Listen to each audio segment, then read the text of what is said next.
Good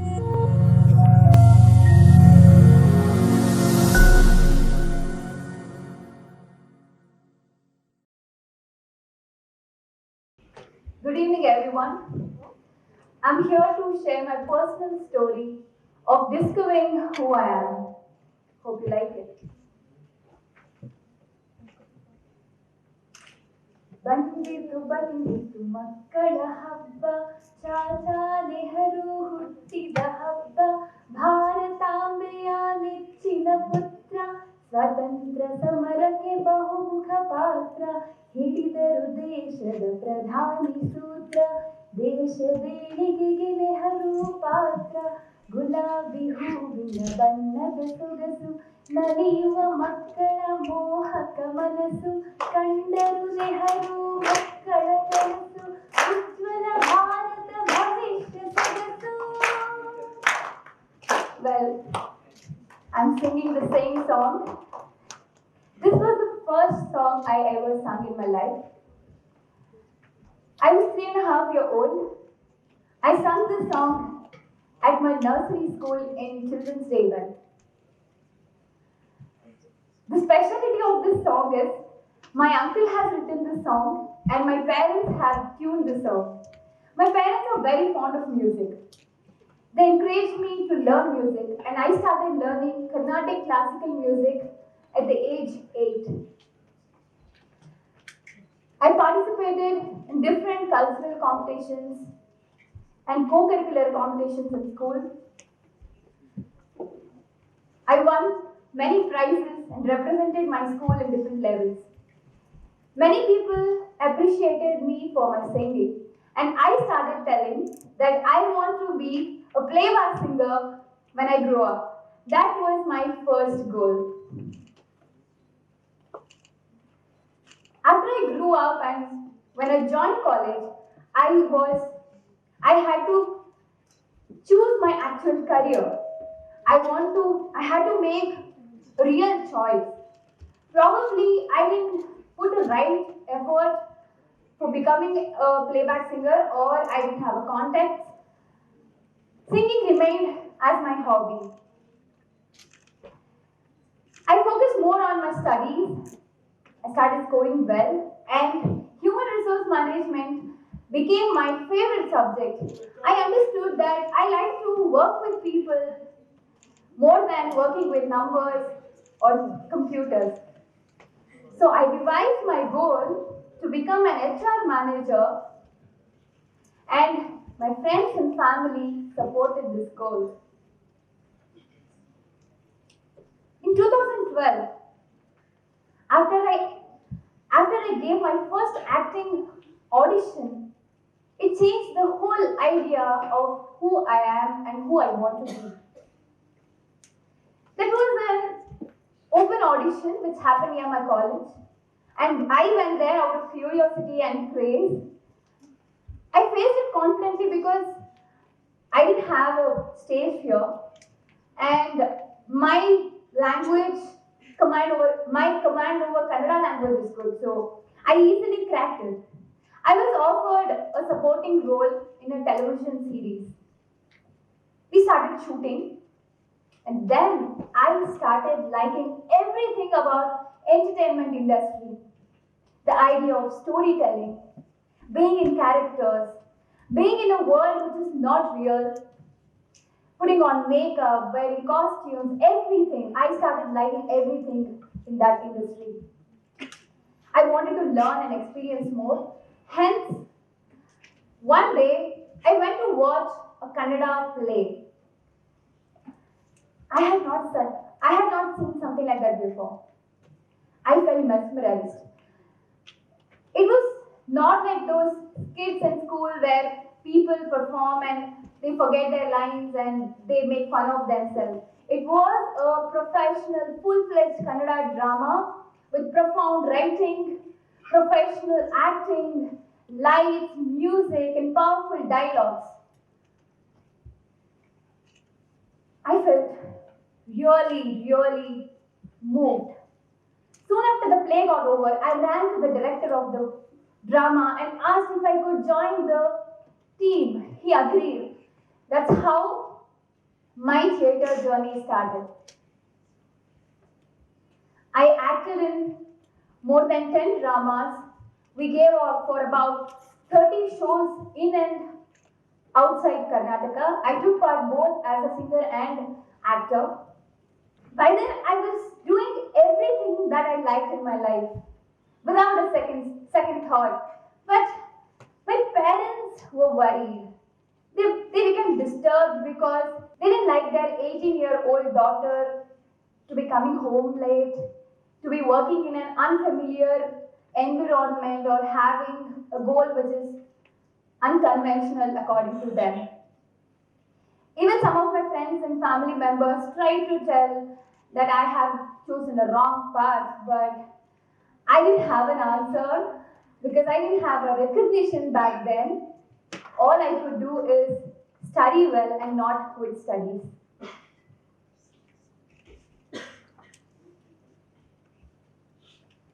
One year later, I was casted in a lead role in a popular Kannada TV show. That was the biggest opportunity for me.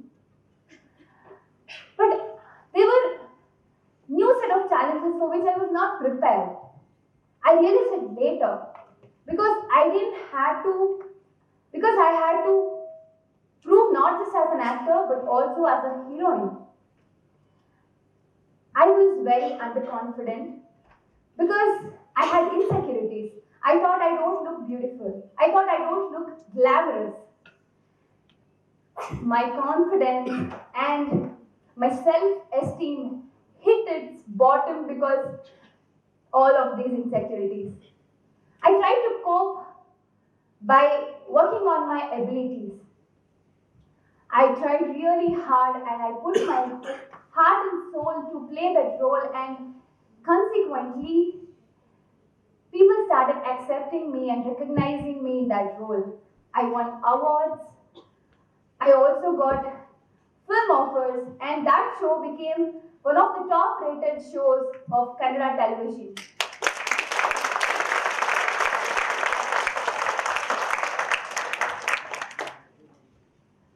So by then, I had even completed my MBA, so my parents were happy, and I also got confidence to tell my people that, listen, I'm an actor, I have chosen acting as my profession. Life looked perfect at that moment. In our industry, we tell stories. In some of the stories at least, we give forever happy endings. But that is not the case in our career. The kind of work we get is short term and unpredictable. I understood this in 2018 when I walked out of the show, which was everything to me back then. There were some strategical changes which was made to the show, and because of which I lost motivation to be in the show. But the show continued without me. The fact that I was replaceable hit me hard. That was the darkest phase of my career. I didn't know what to do next. I didn't get promising offers which I wanted to do. I was young, I was famous, I was just 24-year-old. I had energy and enthusiasm to do everything that I wanted in my life, but I had no opportunities in front of me.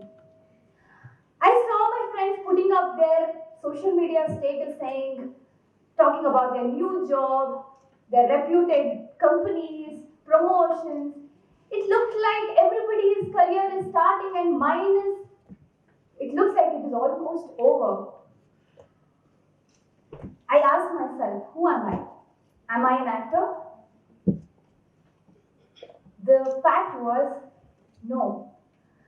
I was a person who was waiting for a chance to be selected or to be casted in some role so that I can be called as an actor again. All I could do is wait for that one magical call so that somebody picks me for a right project and I can do well again. I didn't like the idea of it, but that was a bitter truth to digest. I sat back, I started analyzing myself. I went back to my fundamentals and tried to understand the reasons which brought me here. They were stories, they were emotions. I decided to create them. I decided to create them.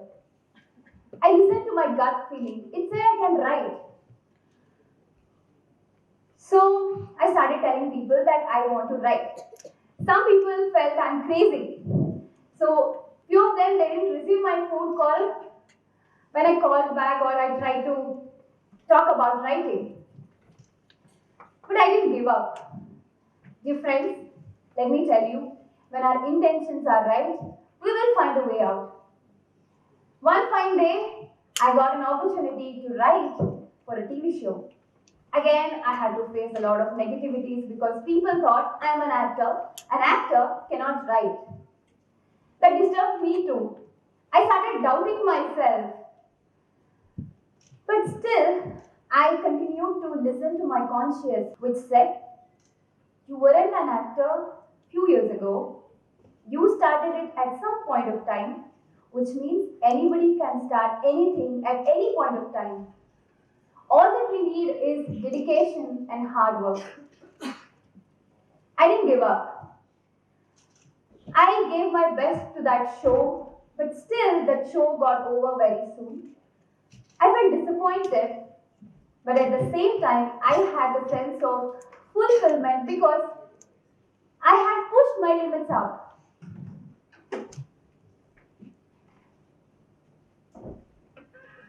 Let me tell you, friends, no try will go wasted. This became true in my case when I was offered a role, mostly because of my language strength, which I showcased through my writing. My acting career kick-started again, and this time it was a critically acclaimed success. People really liked me for my craft.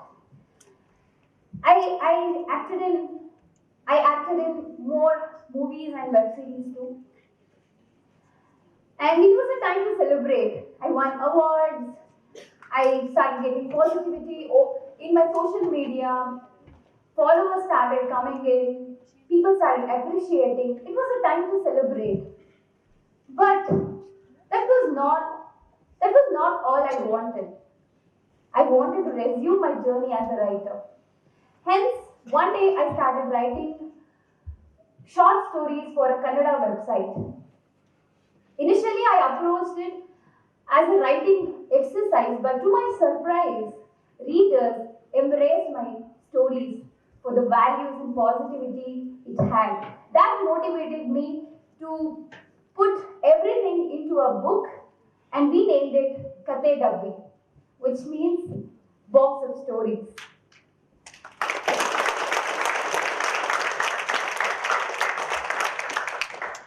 In 2021, we released the book Kate Dabbi, and it became a bestseller by selling 15,000 copies in just 6 months.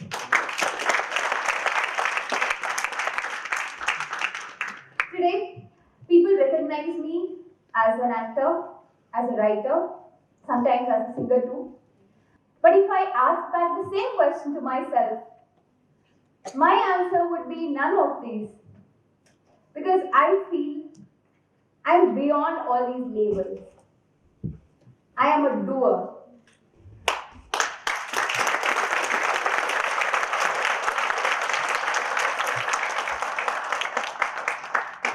Hence, I would like to put it across like this: I am what I do.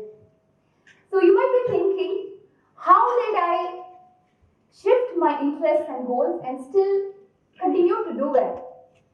Well, I'm here to share my 3 techniques which I learned and followed in my journey. Don't love yourself. That is not a typo. That's how I treat myself. If I love myself too much, I become obsessive. And my mind starts behaving like that puppy which always craves pampering. So I don't encourage that. I train my mind like that strict mom who makes her kid sit and makes her homework, writes her homework, no matter what. According to me, self-love is dangerous because it makes us find excuses for not succeeding well in life. We think we are too good and we think there is some evil eye trying to put us down. No, these thoughts will take us nowhere. I am my biggest critic. So, however, when we complete our work and we succeed, we have ample amount of time to enjoy and love ourselves. That's how I see it. To start any project or any work, we need knowledge. So knowledge is like an ocean. Everybody cannot learn every bit of every subject. And hence, I am someone who doesn't wait for that perfect moment where I feel I am perfect, I am knowledgeable, I am ready to conquer my dream. No, it doesn't happen like that. Because number one, that will make us to waste a lot of time and lose momentum. Secondly, nobody is perfect. That's why I call this as the headlight knowledge. That set of knowledge which prepares us to take the first step so that we move forward. It is important to move forward. In the process, you will have a lot of time to learn and go ahead. So don't wait for the perfect moment. Take this headlight knowledge and move ahead. For an example, today I'm an actor, but I honestly agree that I have not read the whole Kannada literature. I know I can tell stories. My heart says I can tell stories. I start writing stories. At the same time, I will make sure I read. I will make sure I read a lot in the process of writing.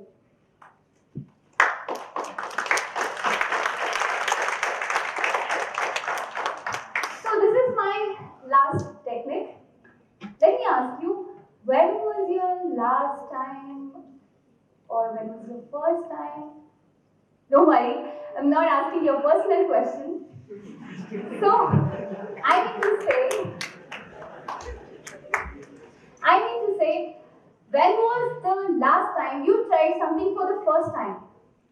Okay, this is the question I keep asking myself, whether it is 2 days ago, 2 months ago, or 2 years ago.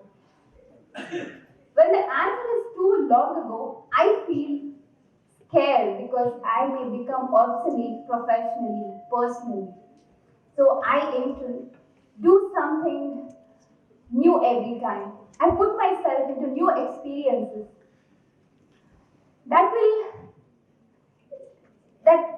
I get a sense of refreshing myself by asking that question. So it is not just a question, it is a method, it is a measurement tool for myself. So this is my recent first time. That was 1 week ago. I finished my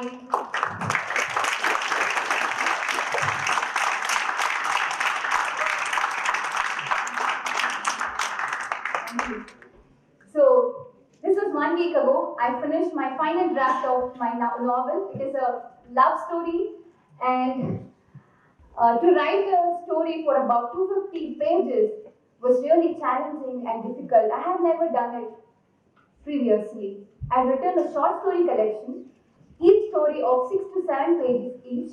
But here today I wrote a story for about 250 pages. So this was my latest first time.